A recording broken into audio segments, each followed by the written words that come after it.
feel like I don't have any achievements. I want to be like this person. I want to be like this person. But later on, I found out the best edition I can be is the best edition of myself. Someone, maybe because someone leaves you, that's going to be the end of the world for you. No, you have to move on and prove to the person you can do better without the person. And sometimes in what you are doing, you shouldn't hear the voice of the market. Just focus on your dream and focus on what you are doing, so that you get results and you'll be able to prove to them that this is what I want to do and this is what I have become. Okay, thank you very much. Focus in one thing that you want to do instead of diverting into different places. Focus in one, then when you get better, your time, and you work on it, then you can now start diversifying into different things. Thank you very much. Yesterday, when it was actually taking us acting and then directing, something came to my mind. I was like, oh God, what have I put myself into? Like I was, hey, can I stop this? But something also said to me that, I was like, maybe I should go from that thing, or I was like, this is what I want to do.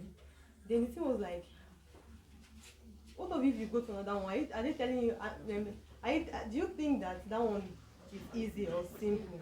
So I said to myself, I need to be determined. I need to be focused in what I'm doing, so I can be successful in life.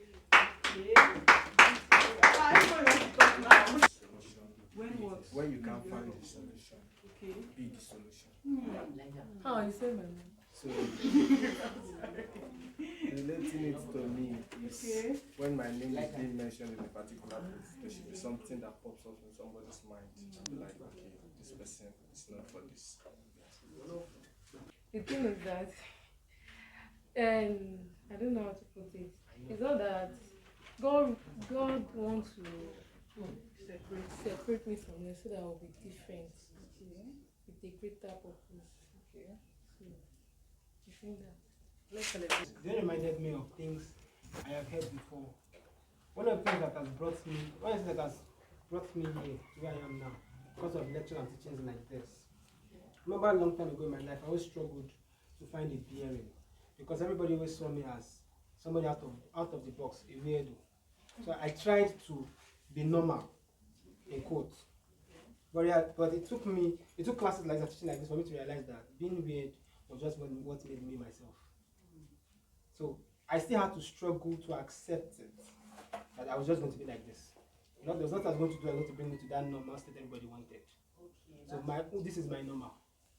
So yesterday's class only reminded me that you cannot be normal.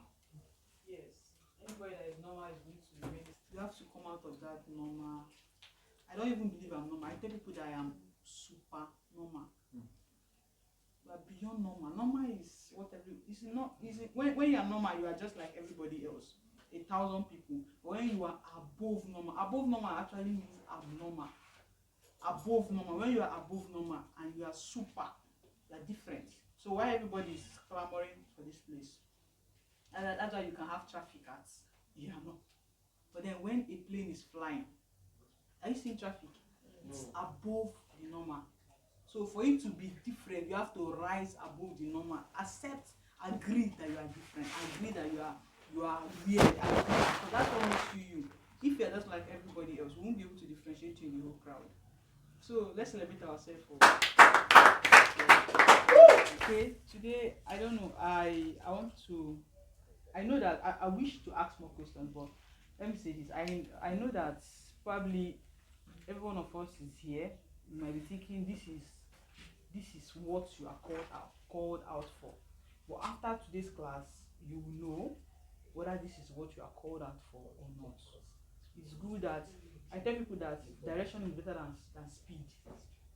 If I use speed and I'm running, they sent me on an errand and the direction is here, and I use speed. Probably I use a power bike and I'm biking through this road down, and somebody, that person will get to his destination before me.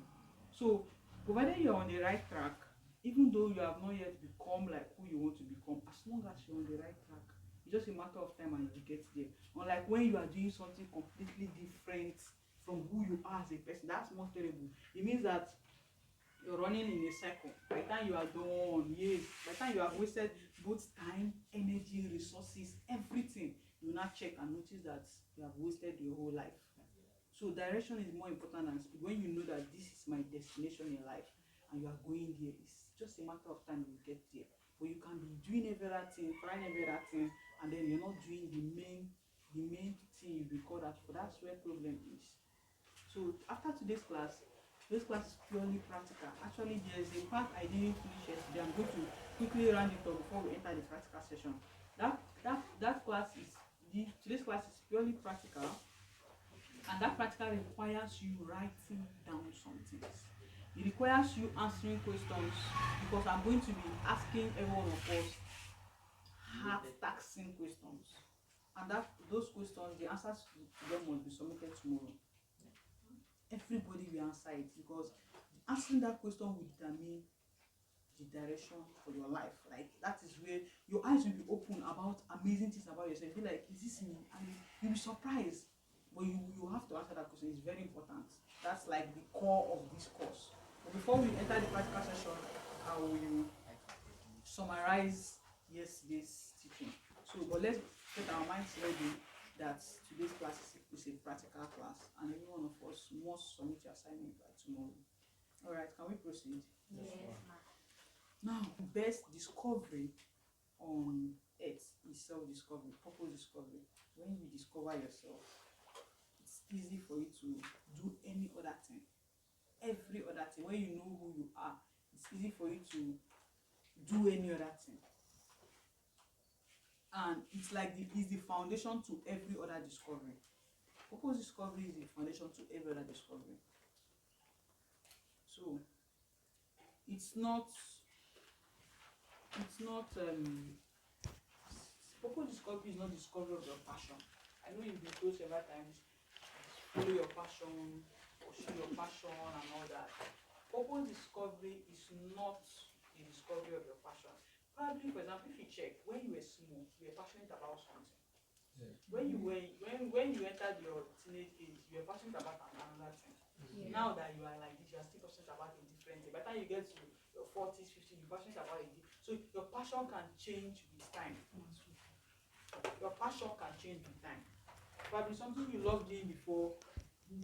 Like now, you might not even know you are passionate about something. Probably because you are in Nigeria now. There are certain things that is not common here. Let's something like skydiving now. You know skydiving? Yes. Because you have not seen skydiving or is it snow walking, you don't even know you can be passionate about some stuff like that. So probably if you leave this environment and you go outside the country, you now discover a new passion. You now discover something you love, a new thing that you love. So your passion can change. Your passion is not steady. It has the ability to change with time. And it is not your purpose. Your passion is not your purpose. But your passion can point you to your purpose.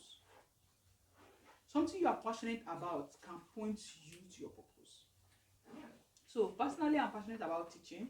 I'm passionate about enlightening young people. Like, help them. There should be a mental reconditioner. If there's something, if there's a change. You know, one thing I learned that changed my mind is that if you, I don't know, somebody should call a role model, somebody you admire. Just call one person you admire for me. No, call somebody. What does he or she do? She's a director in the film industry, like one of the top directors. Okay, thank you very much.